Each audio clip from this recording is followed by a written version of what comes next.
जीव जितेबेले हरिला संवरण करिब जीवर स्थान हेब वैकुंठपुरी तेणु धीर मन स्थिर चित्तरे दुई पद से प्रभु विषय आलोचना करी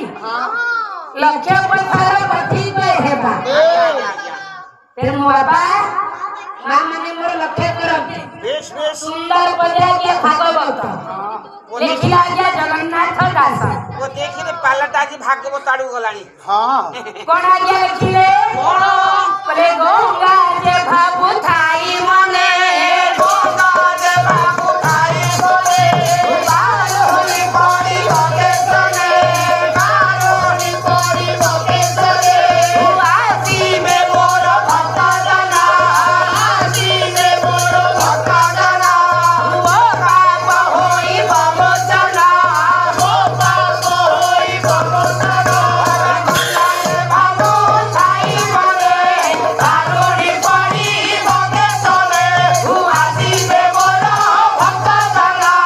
वो पाप होई बमोचना